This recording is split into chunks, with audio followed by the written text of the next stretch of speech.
Carbs make you fat. Refined sugar makes you fat. According to Mick the Vegan. Now, this is not a hate video. This is a commentary and criticisms video. Mick the Vegan, Mike the Vegan, I'm not sure how you pronounce it, fat shamed a teenage girl who came to one of my events a few years ago. I really think that's just uncalled for. You know, where do I start?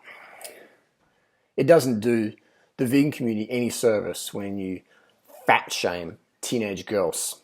You know, it does. It makes everybody look bad. This person used that girl as a bit of a tool to have a dig at my teachings.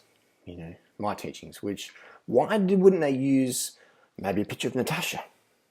You know, why wouldn't they use a picture of her, who's a long time carb the fuck up durianrider, riding bikes, carbon up, sugars, starches, fruits for the win? Why wouldn't you use a real example, a long-term example? Why would you use a teenage girl who is on various medications for various conditions that cause massive weight gain, who weighs more than me, who's not even doing my program, who came to Thailand to just maybe learn some stuff, and meet some new friends, make some friends, who's obviously suffering for some personal issues? Why would you make fun of that?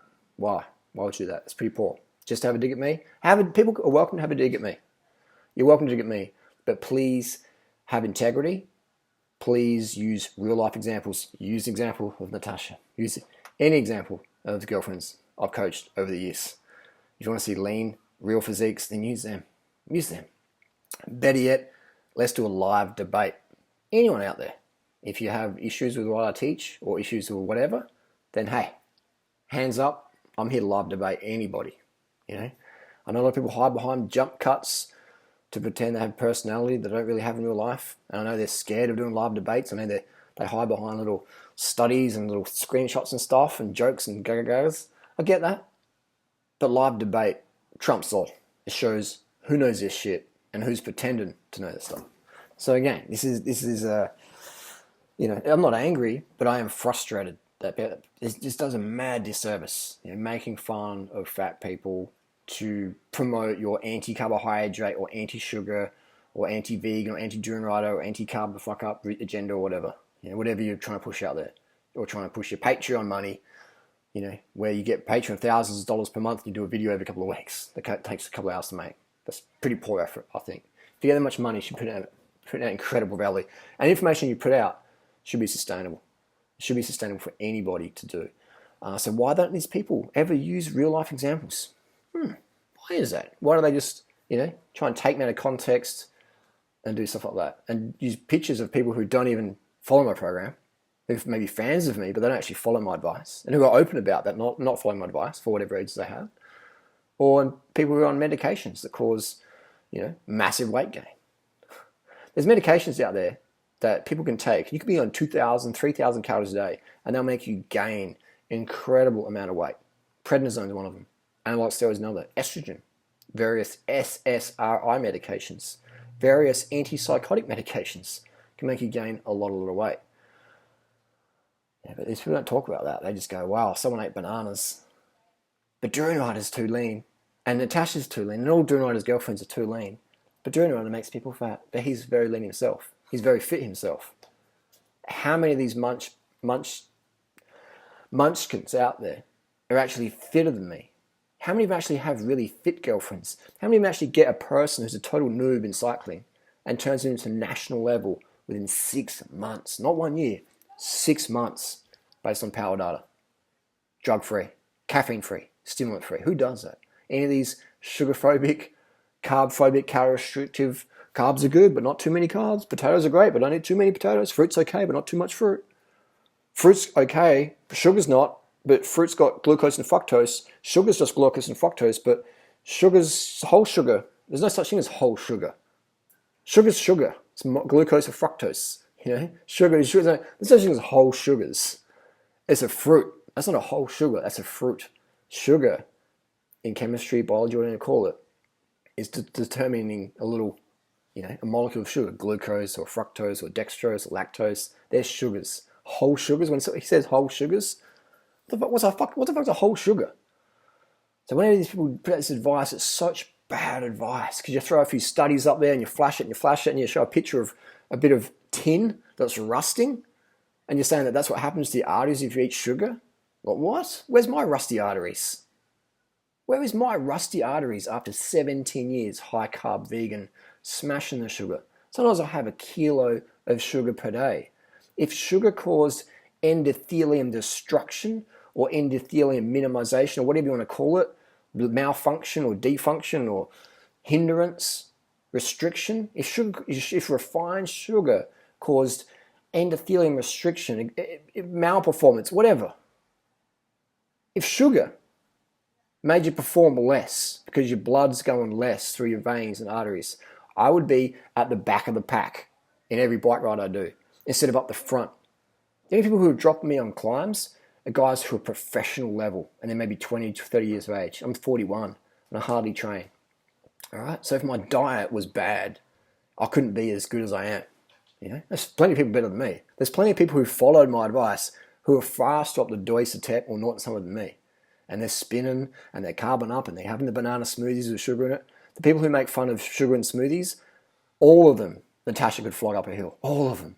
Now, if you're a guy, you're a vegan guy, and Natasha or any of the girls I coach beat you up Doisatep, there's something wrong with your hormone levels. There's something wrong with your testosterone if a 20-year-old female ballerina is flogging you up Norton Summit or Doisatep. There's something wrong with your hormone levels, all right? And that's probably due to you trying to live just on potatoes. All right? Can't eat any refined sugars. Can't eat no pasta. It's good for refined sugar. Can live on potatoes. Not too many though. Can have fruit. Can have smoothies though, because that's refined sugar technically. You're destroying the fiber. Causes raising triglycerides, according to studies, someone said.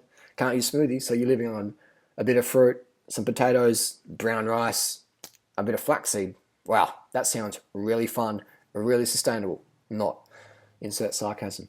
So I find it very frustrating, and these munted, was it a word, munted? These Patreon vegans, I call them Patreon vegans. They don't really give a fuck about their fans. If they really did, they'd put on free events.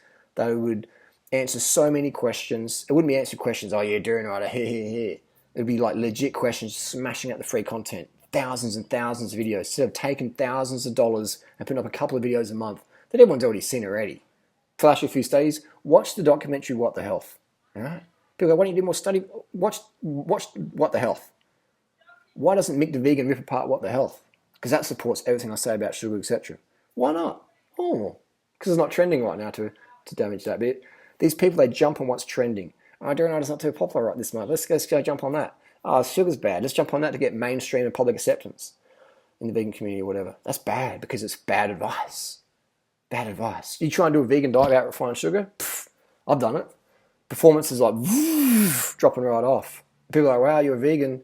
Cool. I don't want to be a vegan. I want to be an athlete. I ain't doing that shit. Last week, I ran 1650. Actually, no, last Saturday, I ran 1650 for 5K on a certified 5K course. 1650 on 338 Ks ran this year. Do you know anybody on the planet who can run a 1650 on 338 Ks in a year? I'm not talking like gun runners back in the day. My PR is 1635. Right? So do you know anyone who's running almost PR for 5K on 338 Ks in a year? Do you know anyone? I don't. I'd like to know someone who's doing that. That's diet, man. That's nutrition. So anyone that says sugar is bad for your arteries because it causes clots, causes damage to endothelium function, it's absolute fucking bullshit. Oil does that. Have some oil. You know, have too many avocados and notice your legs like blah, blah. That's endothelium damage. Do the brachial artery test, the BART test. Test it. Better yet, get some blood test results. I got my blood tests all the time. I put them up. My glucose, my hormones, my cortisol, my thyroid, all that stuff. Hemoglobin, insulin, all these things over the last 10 years now. It's been 10 years since I put my first ever blood test. 10 years. Putting up regular blood tests. Putting up my fitness tests. Showing my power data. Showing everything. Being transparent of everything. Showing people. You know? And so people might want to knock that, but that's really a bad disservice when you're trying to discredit or knock the person out there who's put on more free events than anyone that I know in terms of big scale stuff. There's people who move to Adelaide just to hang out with durianrider or just to experience what I experienced. There's people who move there. There's people who've come over from Canada or Japan or Israel or England. They've come over here, gotten jobs here, or gotten a university. I met a guy from Hong Kong the other day. I'm like, why in Adelaide? He goes, oh, I saw your videos and it looks pretty cool. I was like, rad, you know? So they move here because they see my videos. Or they go move to Chiang Mai because they go, wow, that sounds like fun, we'll do that. You know? And so no one's moving. Where do all those Mick and all those people come from? I don't even know. You know? Those people are always in it for themselves. They're not about community at all. You see them on the street, they're like, hey, got to go now. They're going to fix your bike. They're going to like give you an hour of their time. They're going to like help you start up a YouTube channel. They're going to do none of that. They're like, oh, hey, got to go. See ya. Thanks. See you, mate. I've met all these people out there. These YouTube Patreon vegans. They can give a fuck about the audience, 99% of them. And that's quite sad. This whole YouTube community full of very, very fake people who are just in it to line their pockets and jump on whatever's trending, whatever's going to sell, just go. How many of them are actually really vegan at the end of the day? Vegan for YouTube, vegan for Patreon? Yeah, a lot of them would be. How many of them actually really give a fuck about it? You see how they deal with spiders in their house or whatever, freaking out or like, oh. Anyway, that's my little rant and rave. Not hating, just saying. You know, genuinely, not hating, just saying. And I think it's really poor that people would fat shame teenage girls like that, you know, who aren't going on YouTube to be fat shamed. They're just going on there to get some support, share their story, and you're going on there and you're making fun of them. And they're not even vegan. And I'm not even doing my program, but you'll say that they are. And you'll forget about thousands of other people who are lean and fit, carving the fuck up on Sugar Mountain. You forget about all those people and just flash a picture of Harley giving his time and generosity to someone who's out of shape and dealing with some personal issues and who just wants a bit of publicity. Would you ever do that, Mick the Vegan, Mike the Vegan, whatever his name is? Would you? Oh, you wouldn't. You wouldn't. So before you critique me, walk in my shoes. You know, invest in the community like I've invested.